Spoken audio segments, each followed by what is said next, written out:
Même par exemple, à l'époque où on s'était connus, il est arrivé une fois où j'ai fait une formation, j'ai loué la salle, j'ai payé les jus, personne n'est venu. Les jus, on les a bu à la fin, nous, entre l'équipe, on s'est distribué, on a distribué aux passants, on est rentré, il n'y avait personne. Mais après, on fait des formations, il y a 132 personnes, donc c'est des jours comme ça. Donc tu ne peux pas sauver tout le monde. Maintenant, le fait est que comme on est au début, on doit écouter les gens ce qu'ils disent, nous aide à avancer. Au nombre de coaching vendu. Parfait. C'est pour un peu paraphraser le côté financier. On le mesure surtout aux résultats. J'ai juste un exemple très rapide. J'ai un de mes collègues, mon ancien collègue, il avait fait un stage de 2 mois chez moi, qui l'a très bien aidé. Avant qu'il ne vienne chez moi, il avait eu un gourmand, une rupture amoureuse très douloureuse. Et quand les gens viennent chez moi, on fait souvent des fadas pour que je sache qui est là, qu'est-ce qu'il a amené, tout ce qui va avec. Et il me racontait qu'un des e-books, L'art de guérir d'un divorce ou d'une séparation, que mes 2 collègues avaient écrit, je les avais aidés à écrire cela. Il avait un gourmand, il a lu ce e-book-là et ça l'a aidé à guérir. Nous, on ne savait même pas.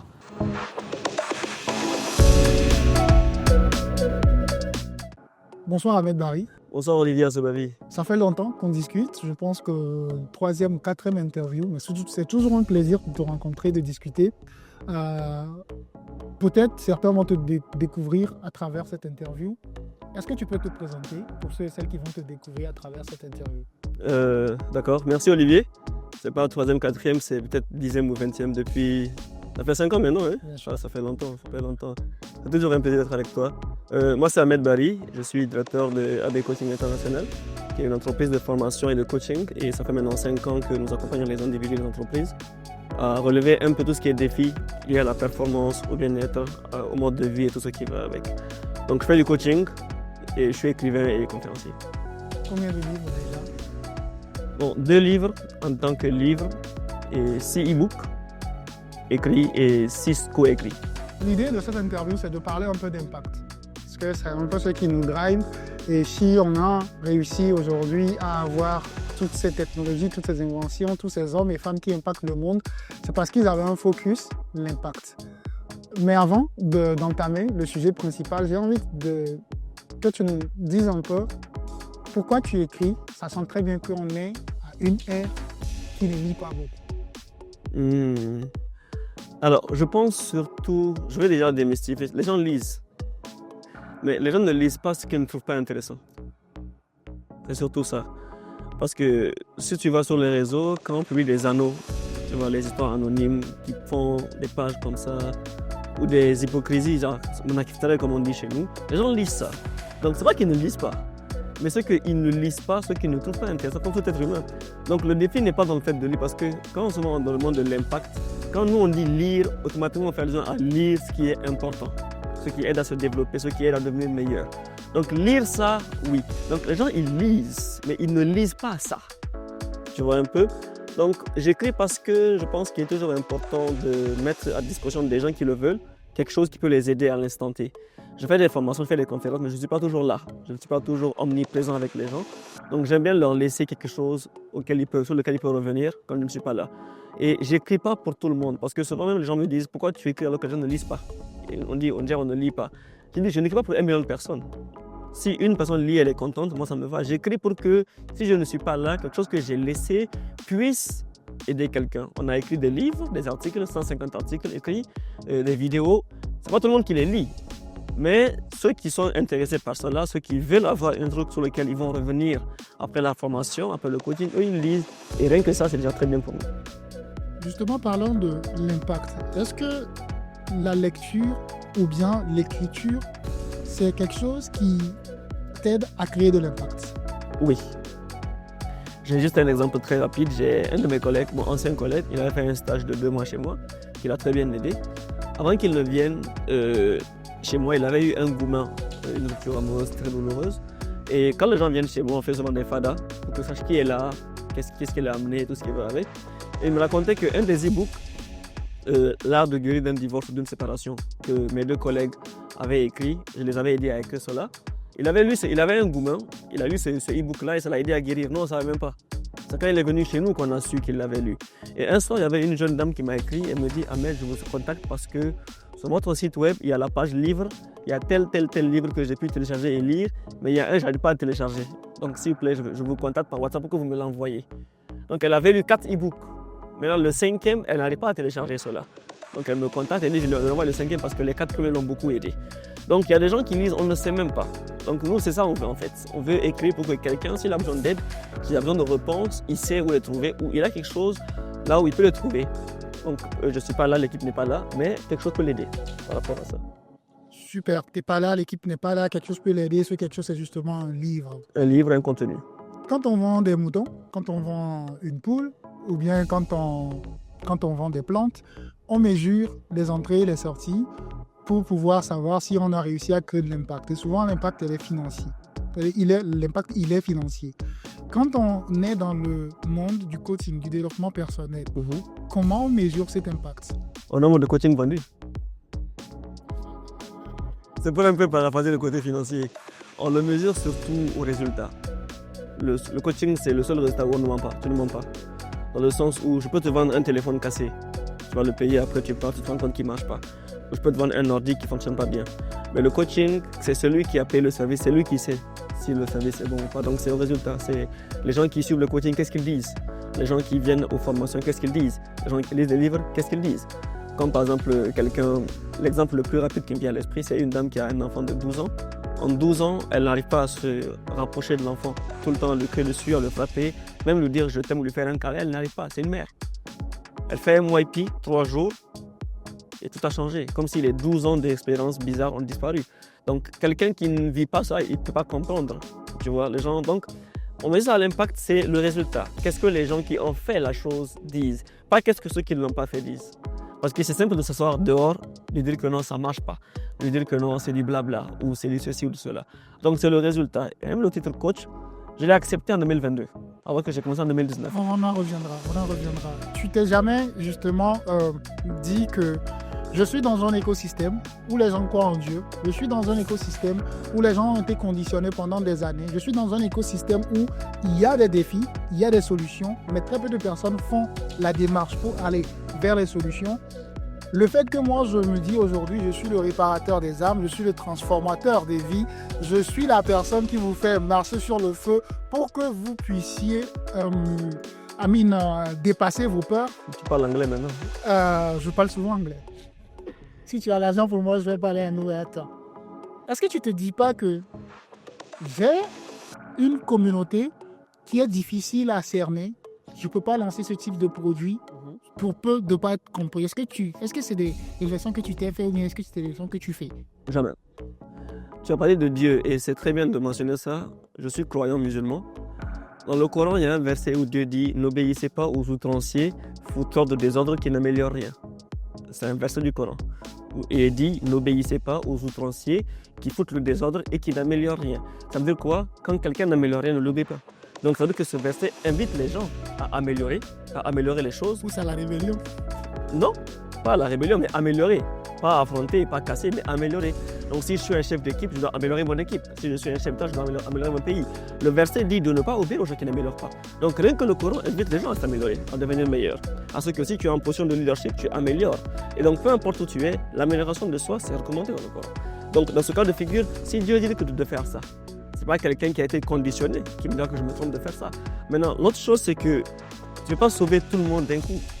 Forcément, ce matin, j'en parlais avec mon équipe, j'ai dit, il n'y a pas une personne au monde qui a apporté un changement et qui n'était pas combattu au début. Donc forcément, même si les gens sont conditionnés, on va continuer. On va toucher une personne, deux personnes, une personne, deux personnes, 3 personnes, 10 personnes. En 2020, par exemple, à l'époque où on s'était connus, il est arrivé une fois où j'ai fait une formation, j'ai loué la salle, j'ai payé les jus, personne n'est venu. Les jus, on les a bu à la fin, nous, entre l'équipe, on s'est distribué, on a distribué aux passants, on est rentré, il n'y avait personne. Mais après, on fait des formations à 132 personnes, donc c'est des jours comme ça. Donc tu ne peux pas sauver tout le monde. Maintenant, le fait est que comme on est au début, on doit écouter les gens qui, ce qu'ils disent, nous aident à avancer. Et non pas ce que... Parce que tout compte fait, tu peux pas faire l'unanimité. Même les prophètes n'ont pas eu ce niveau ultime de que tout le monde est d'accord avec toi. Donc nous, on va dire quoi? On ne peut pas dire qu'on va faire ça. Donc forcément, les gens vont parler par rapport à non, c'est Dieu qui a écrit, c'est Dieu qui, c'est Dieu qui, c'est Dieu qui. Bon, ok, Dieu a écrit ça aussi. Donc finalement, entre ce qui a été révélé, qu'on voit clair, et ce que tu dis que Dieu a dit, qu'est-ce qui est vrai finalement? Ce que Dieu a révélé ou ce que tu dis qu'il a dit? Parler avec un coach, peu importe, même si c'est une interview, ça s'apparente à une séance de thérapie. que ceux qui n'ont jamais fait l'exercice, je les invite à le faire. Est-ce qu'aujourd'hui, tu arrives à faire comprendre aux gens que moi, ma matière première, c'est mon savoir et rien d'autre? Comment tu arrives à faire comprendre aux gens cela? Alors, c'est très simple. En fait, je pense, l'une des choses que je dis souvent à mon équipe, c'est que les gens sont intelligents. Certes, souvent on pense qu'ils sont intelligents. Quelqu'un qui a un problème, il sait savoir si quelqu'un peut l'aider ou pas. Il peut le savoir. Maintenant, est-ce qu'il veut se faire aider ou pas? Ça, c'est autre chose. Mais il le sait. Donc, je ne fais pas d'effort pour ça. Je suis juste sincère. Quand je parle avec quelqu'un, je suis sincère. Je discute avec lui, je lui montre les choses. Et lui-même, il finit par dire « Ah oui, il ou elle peut m'aider ». Donc, en fait, le coaching, tu ne mens pas. Ce n'est pas là où tu peux faire du marketing maquillé, où tu peux dire que l'arôme rend la sauce délicieuse, où tu vas dire que la voiture, quand tu rentres dedans, tu vas décoller. Il n'y a pas de mensonge dedans. Tu ne peux pas mentir. Parce que les gens, ils savent quand tu dis la vérité. Donc, je ne fais pas d'effort pour ça. Je ne fais même pas d'effort pour montrer aux gens que oui, je peux vous aider. Quand je suis avec quelqu'un, je discute avec la personne, je parle, c'est quoi ton souci, il me dit. Et lui-même, il peut savoir si oui ou non je peux l'aider. Et il arrive des fois où je fais du coaching, par exemple, il y a une dame qui doit avoir 46 ans que j'accompagnais sur le plan professionnel et sur le plan émotionnel. Et après un jour, elle m'a dit, Ahmed, et les enfants? J'ai dit, madame, là, tu me demandes ce que je ne sais pas. Je ne peux pas te... Là, ce que je vais te dire, c'est juste un point de vue, c'est juste un avis, mais ce n'est pas pragmatique parce que je n'ai pas d'enfant. Donc je l'ai dit ça clairement, j'ai dit, madame, ça, ce que je vais te dire là, ce n'est pas absolu, ce n'est pas vérifié par moi. Mais c'est juste un avis, c'est juste, genre de ce que j'observe, voilà, ça peut marcher, mais ce n'est pas un point de vue. Mais tu me dis que tu es dépressif, gars, je sais comment ça marche, j'ai aidé des gens, je l'ai vécu. Et je l'ai vécu, j'ai aidé des gens, j'ai écrit dessus, j'ai lu dessus. Donc c'est juste une sincérité. Et les gens, ils peuvent ressentir cela. Ils peuvent savoir quand tu es sincère ou pas. Une dernière question pour moi, c'est quoi ton parcours avant que tu n'acceptes le titre coach? Ok, c'était un vrai parcours hein, parce que... Je repose ma question. C'est quoi ton parcours avant que tu n'acceptes le titre coach? Ok. C'était en 2022 en fait. C'est quand j'ai commencé à voir les résultats. C'est tout. Parce que dès que j'ai commencé en 2019, les gens commencent à dire coach. J'ai dit non, faites attention, là je suis un conférencier. Je fais des formations, formateur conférencier. Mais coach pas encore parce que je ne prenais pas les gens one-to-one. Je discute avec eux, je les aide. Je ne faisais pas ça en 2019-2020. C'était juste, venez, conférence en soi, entrée 1000 francs, 2000, 2000. Bon, tu étais là, je pense, tu sais de quoi je parle. Voilà. Donc là, c'était juste conférencier. Mais après, lorsque je me rends compte que en 2022, j'avais quoi, 24 ans, je me rends compte que je coachais des gens qui avaient 30 ans, 35 ans, 40 ans. Et j'essaie d'avoir du résultat. J'ai dit, mais attends, ça, c'est pas rien. C'est pas que je me dis que c'est le Saint Graal, comme on dit, mais c'est pas rien. Donc c'est là que j'ai commencé. Et après, il y avait des gens qui venaient à MYP, ils viennent dépressifs, ils ont vécu le viol, ils ont vécu l'abandon. Et à la fin de la journée, à la fin des 2 jours, je vois une nouvelle personne. Donc je commence à me dire, attends. En fait, c'est quand tu commences à accepter et à reconnaître que tu as été une partie du processus. Il y a beaucoup de grâce dedans, beaucoup de bénédictions, mais tu as été une partie. Et tu dis, ah ok, peut-être que là oui, tu vois. Et ça a explosé en 2023 parce qu'en 2023, je n'ai coaché personne directement qui est moins âgé que moi.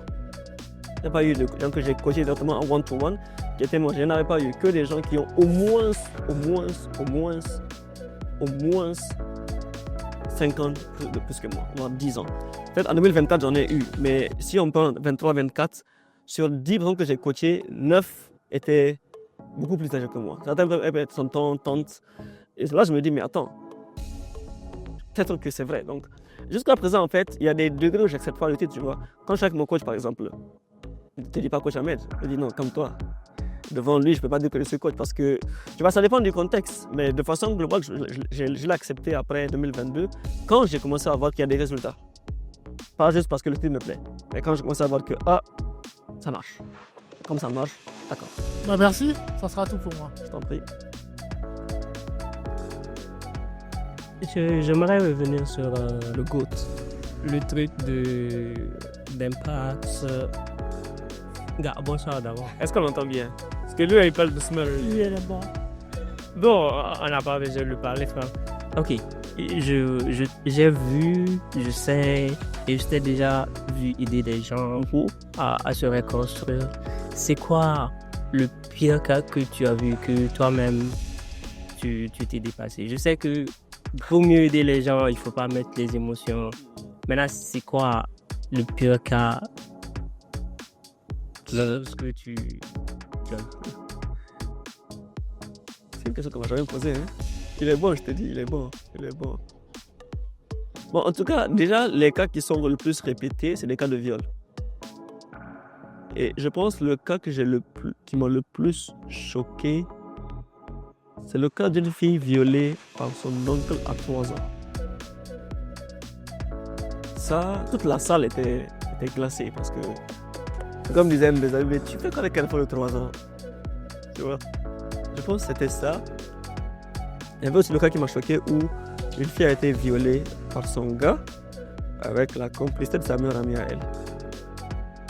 Tu vois, là, il y a trahison, il y a tout ce contexte-là qui rentre dedans. Ou une histoire, un cas où un enfant avait été abandonné par ses parents, dans le sens où elle vivait avec un tuteur, elle a dû se battre, faire des choses pour survivre. Donc, déjà, les pires cas, c'est des femmes. Bon, pas parce que les hommes nous souffrent, parce que les femmes, elles parlent plus que les hommes. Les hommes, ils gèrent. Ils gèrent, ils font genre, voilà.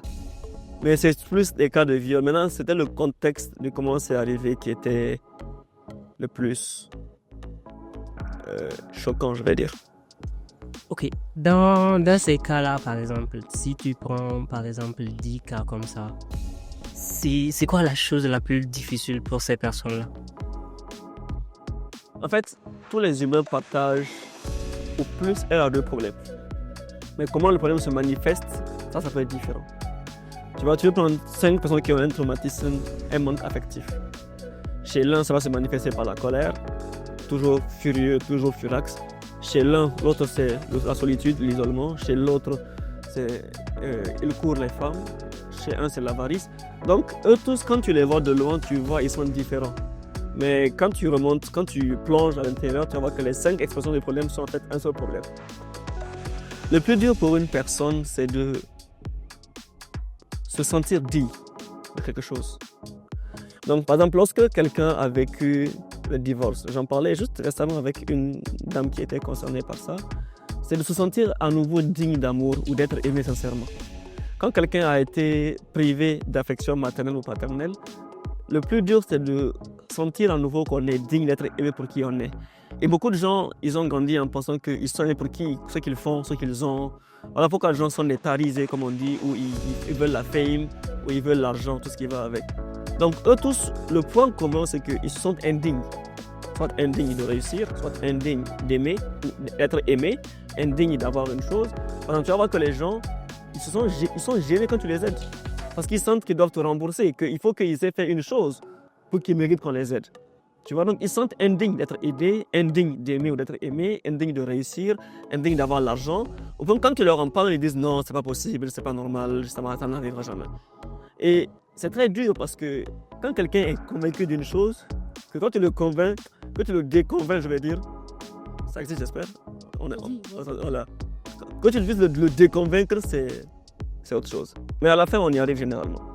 Ils ont toujours des preuves parce que les gens qui se sentaient indignes d'amour finissent par se marier, avoir une belle relation.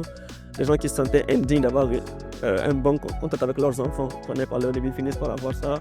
Les gens qui avaient des soucis financiers finissent par avoir. Donc, à la fin, ils sont convaincus, ils ont des preuves que c'est faisable. Là, oui. Tu fous quoi sur les réseaux? Je suis sur les réseaux pour que les gens qui n'ont pas la chance ou l'opportunité de participer à mes événements, que ce soit pour des raisons de temps ou de disponibilité ou de distance, puissent aussi être servis. C'est-à-dire, en 2024, début 2024, avec mon CM, on avait pour objectif que la page de l'entreprise ait le même effet sur les gens que MYP. Et il avait fait un très bon job, big up à Itachi, il avait fait un très bon job avec les articles publiés, les contenus publiés, les vidéos, les textes, les quiz, tout ce qu'on a publié qui a vraiment aidé les gens. Donc, je suis sur les réseaux pour que les gens qui veulent s'améliorer et qui n'ont pas le temps et l'opportunité ou la possibilité de avoir des trucs de distance, d'être là à mes événements, de parler avec moi ou de m'écouter, puissent avoir de quoi aussi améliorer leur vie. Donc, je suis sur les réseaux pour des personnes précises. Je ne suis pas là pour publier, parler sur moi seulement.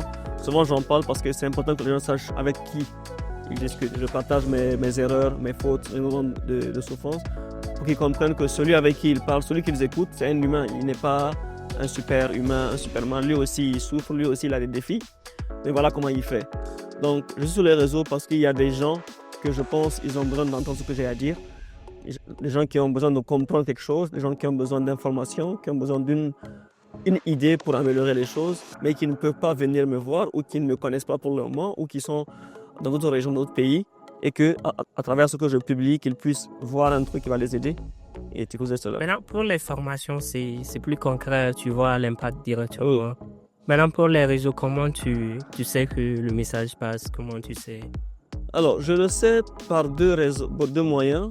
Souvent, les gens m'écrivent en inbox, soit sur Messenger, soit sur WhatsApp, parce que je pense que mon numéro maintenant, il est vulgarisé, comme on dit. Les gens m'écrivent et me disent « J'ai lu ça, j'ai vu ça, je suis content, merci. » Ou quelqu'un que je connais sait que je passe par ça et il a vu ça sur votre page, il m'a envoyé ça et je voulais vous contacter. Donc souvent, c'est de façon directe, les gens me disent qu'ils sont contents de ce que je publie. Et d'autres fois, c'est dans les commentaires même carrément. Les gens ils disent que la page les aide, que ceci et cela. Maintenant, au-delà de ça, on ne peut pas réellement savoir ce que c'est les réseaux. On ne sait pas qui est derrière tel profil, qu'est-ce qui se passe. Mais on sait que de façon générale, les gens ils apprécient et ça les aide. Maintenant, bien sûr, les formations, c'est plus concret, c'est plus grand. Le contenu est plus fort, plus pointu. Parce que sur les réseaux, si je publie un truc, je donne une information juste assez globale ou assez globale pour une minorité. C'est-à-dire pour les gens concernés par la cigarette, par exemple, ce que je vais dire, c'est global.